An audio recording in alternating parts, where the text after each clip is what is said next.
Mutfağımızdan herkese merhaba. Bugün de yemelere doyamayacağımız, biraz zahmetli olsa da şöyle bolca yapmak istedim arkadaşlar.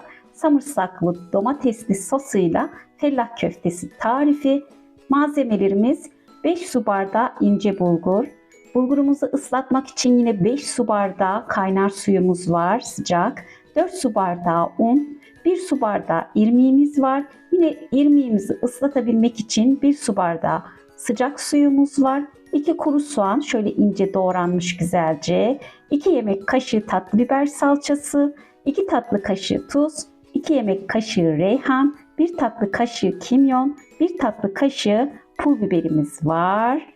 Yoğururken yine köftemizi şöyle arkadaşlar 2 kaseye yakın yine ılık suyumuz olacak. Tabii ki bu bulgurdan bulgura fark ediyor mutlaka yoğururken suyumuz. Sosumuz için 1 su bardağı zeytinyağı, 2 baş samırsak, 7 tane domates rendesi, 2 yemek kaşığı tatlı biber salçası, 2 çay kaşığı pul biber, 2 yemek kaşığı nar eşkisi, 2 çay kaşığı tuz. Köftelerimizi yine haşlamak için su, 2 tatlı kaşığı tuz, 2 tatlı kaşığı limon suyumuz var. Güzelce kabımıza bulgurumuzu almıştım. Ve hemen şu kabada irmiğimi alıyorum arkadaşlar.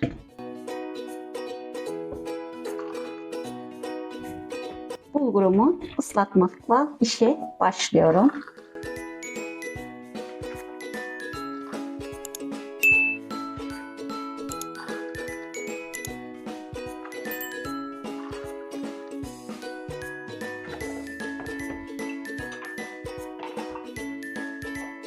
Şöyle güzelce karıştırıyorum.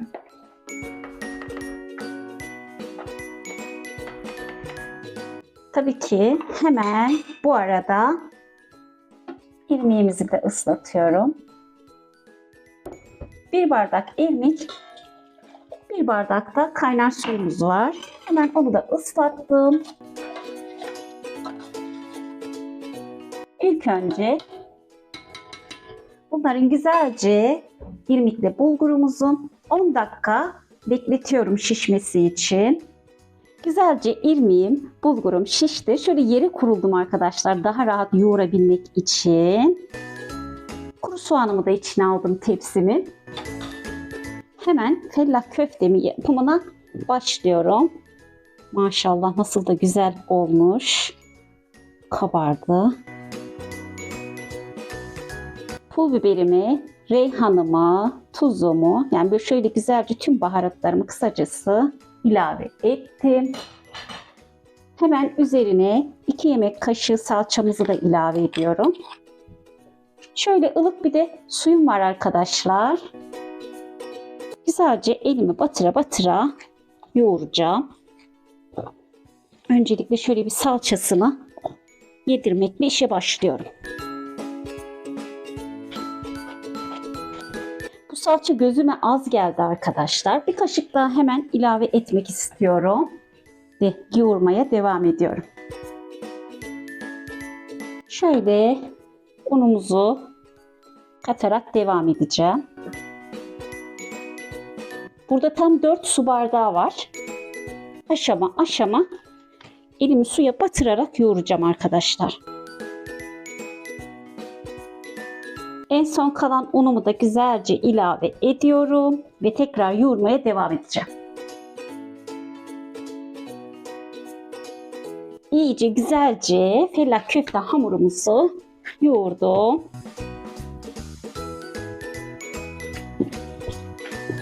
Gayet de güzel oldu arkadaşlar.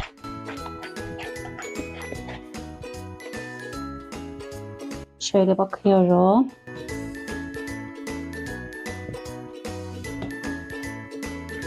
Dağılma falan olmadı. Görmüş olduğunuz gibi. Ve dökme işlemine başlayacağım arkadaşlar. Güzelce hamurumuzu yerde yoğurmuştuk fellah köftemizin. Görmüş olduğunuz gibi. Ve elimi şöyle yine güzelce suya batırıyorum. ve fellah köftelerimizi dökmeye başlıyorum. Şöyle ufak ufak parçalar alacağım.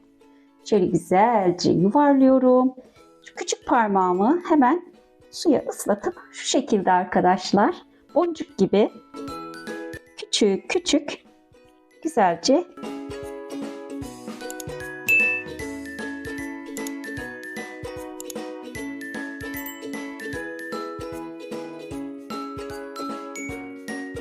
evet, tüm köftelerimizi güzelce hazırladım, tamamladım. Arkadaşlar 2 tepsimi güzelce buzdolabında donduracağım ve buzdolabı poşetlerine alacağım. Yine dolabıma kaldırıp istediğimiz zaman kullanacağız. Ve şimdi doğru fellah köftemizi pişirmek için ocağın başına geçiyorum. Ön hazırlık olarak suyumu ocağa aldım. Güzelce kaynıyor arkadaşlar. Hemen şöyle 2 tatlı kaşığı kadar tuz ilave edeceğim. Ve hemen üzerine limon suyumuzu da ilave ediyorum. 2 yemek kaşığı kadar. Ve fellah köftelerimizi içerisine alıyorum.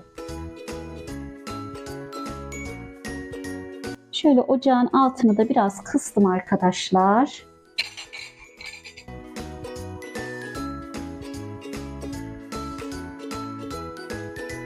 Evet, ikinci tepsimizi de aldım.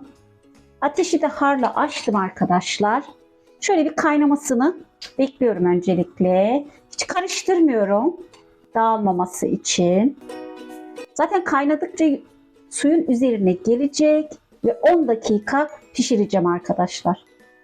Evet, fellah köftelerimiz güzelce pişti arkadaşlar. Görmüş olduğunuz gibi hiç dağılma falan olmadı. Hemen güzelce süzme aşamasına geçiyorum. Tabii ki bu suyumuzu da kesinlikle boşa harcamıyoruz. Buna bir tarhana yapacağım arkadaşlar. Ve köftelerimi süzüp geliyorum. Hemen sosumuzu yapmaya başlıyorum. Ocağımızın altını açtım. Zeytinyağımızı tenceremize alıyorum. Bol zeytinyağlı olsun istiyorum. Bir bardak kattım arkadaşlar. Hemen samırsağımızı ilave ediyorum. Şöyle mis gibi samırsak kokusu oluşsun içinde. Şöyle hafif pembeleşmesini istiyorum. Aromasını yağın içerisine bıraksın. Mis gibi koktu arkadaşlar. Çok fazla da pembeleştirmeyeceğim. Hemen üzerine şöyle güzelce domatesimi alıyorum. Domatesim de köyden gelmişti arkadaşlar. Komşumun bahçesinden. Kabuklarıyla beraber rondodan çektim. Rendelemedim.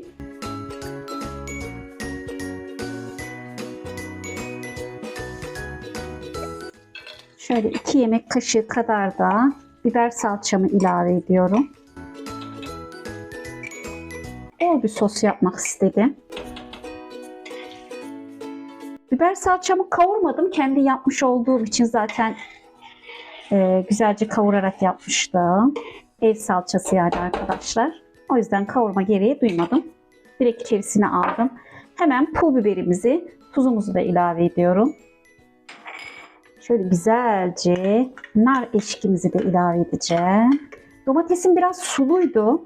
Ondan dolayı kaynatıp biraz suyunu çekmesini sağlayacağım. Koyulaşacak yani sosumuz. Üzerine şöyle 1 kepçe kadar da kendi suyundan almak istiyorum. Şöyle güzelce bir karıştırıyorum. Ve sosumuzun kaynamasını bekliyorum. Sosumu tavadan tencereye aldım arkadaşlar. Çünkü etrafa çok sıçrıyordu. Ondan dolayı.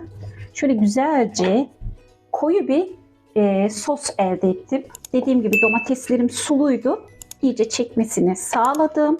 Çok güzel bir sos elde etmiş olduk. Hemen fellah köftelerimizi sosumuza alıyorum.